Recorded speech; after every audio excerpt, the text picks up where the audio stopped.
The last thing that I want to mention here before we wrap up the call is the regulatory side of things. I mean, I think everyone knows that this is something that's very, very, very important to us, to our community, to our company, and we need to get this right. And we can't just this is not a game at this point anymore. We're too big to fail now, and we have to take this. In the right direction from a global regulatory standpoint. To me, that's something. My face is on the front of this. I'm one of the ambassadors of this company. I want us to do the right thing, and every step of the way that we can be as regulated as possible in the products that require that regulation, right? And I think that is one of the keys that a lot of people don't understand is when they see this regulation coming at them, they're like, oh gosh, they got us. Oh no, it's over. Oh God, what and that's not the case at all. This is actually a positive thing for us, right?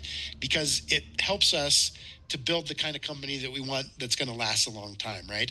And so as we position ourselves with the licenses that we have, that we've had in the past, that we're continuing to develop, and the ones that we're continuing to invest in, let's say, I'm pretty excited about where it's going. It's not happening fast enough for me, but it's going the right direction, and I'm happy with the outcome. So what I wanted to talk about on this slide is just the new entity that we have. We hinted at this a couple weeks ago, and now we're happy to announce that we part of this strategy, we've completed the acquisition of an SRO.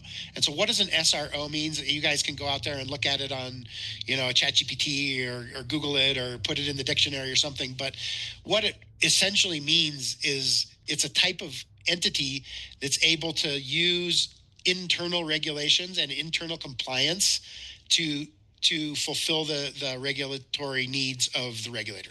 And so that's what we have. It's a FINMA backed one. So in Switzerland, the financial regulator is called FINMA, and FINMA has this type of entity called the SRO, which is the self-regulatory organization.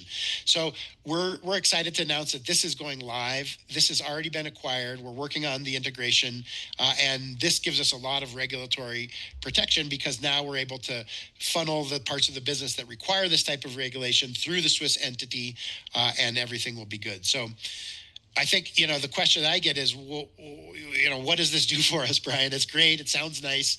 Thank you for all the pretty words, but like what's the brass tacks here? What's the skinny on this one? And so I think if you could take a look at this here, we've narrowed it down to about, I don't know, 7 or 8 different really solid answers. I think what it gives us is a couple different things, but it gives us the ability to continue the products that we have planned. That's the important thing for me, right? We don't want this regulation to come and say, hey guys, can't do what you're supposed to do. No. What we wanted to do is figure out, as the MiCA regulation came, as there's other regulatory fronts, let's call it, or issues around the world, we want to be one step ahead of that and have the ability to build the business that we want, so that we can build the products that we've been planning all this time, right? And so I think the first one is digital asset services.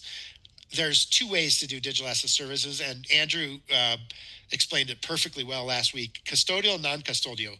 Who holds the money? Do I have the money in my own possession at all times? That's custodial. I'm a custody. Or excuse me, no, that's non-custodial because the bank or the entity doesn't custody my funds for me.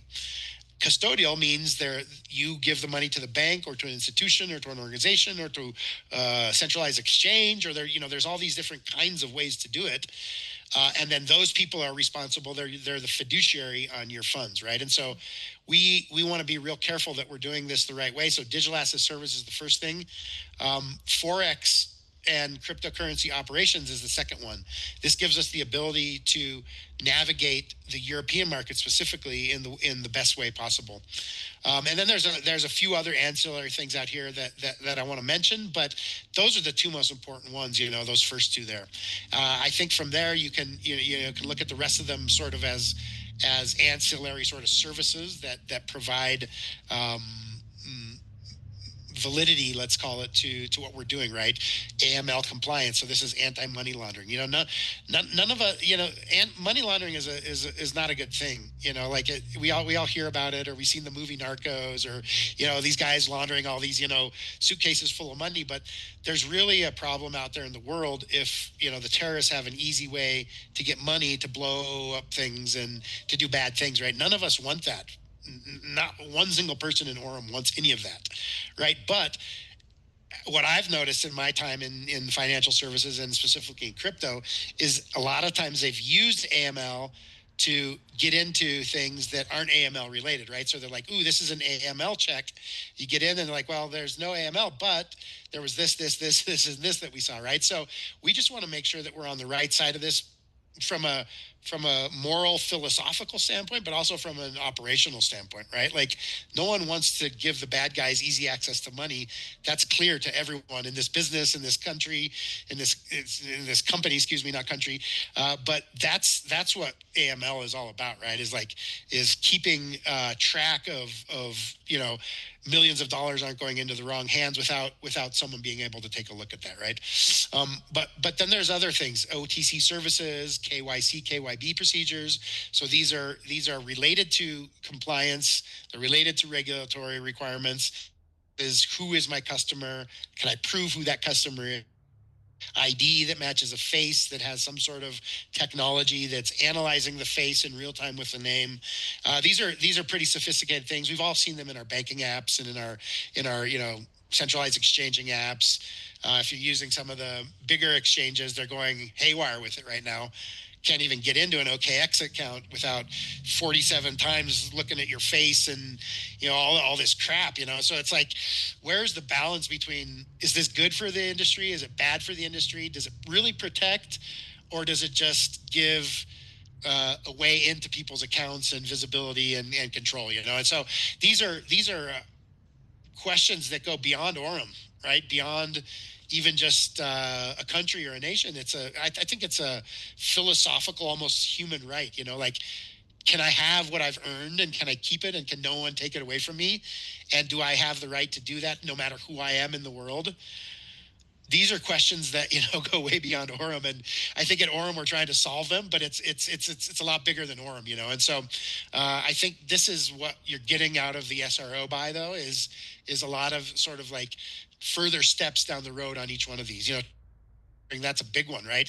If you take in money from a known wallet that is doing really, really bad things, and then you want to go give it to someone else, that could be a problem for you. Those funds could be confiscated, or something could happen from a legal standpoint, from a law enforcement standpoint. And so we want to make sure that everyone is protected, not only AURUM and not only our investments, but you guys that are putting the money in there, right? If someone sells you 1,000 USDT, but it comes from the wrong place, this could be a problem for you, not for the person that sold it to you. And so this is what transaction monitoring can help us understand: is before you even take that money, before that money even hits your account or your AURUM balance or wherever it is that you're putting it in, your trust wallet or wherever, how do we make sure that that money is not coming from nefarious places where you, who are the hardworking citizen, are going to have a problem in the future? It's like, think about it. Like if you went to the store, and every time you went to the store, they got out a chemical set and started testing your bills. And if one of those bills had some illicit substance on it, you were going to jail because you just tried to buy a pack of gum with that.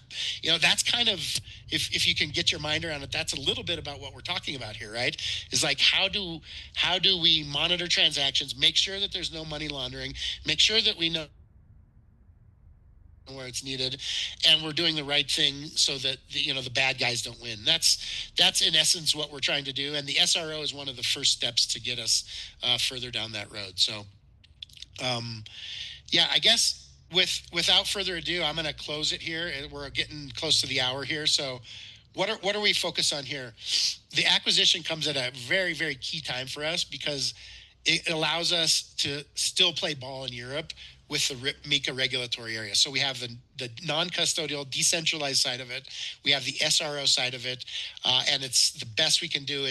We're going down the right path and doing some great things for our partners, for our customers, for our company, for everyone involved. So Many companies aren't taking this strategy, this approach. I think it's a really good one, and we're going to continue to execute it.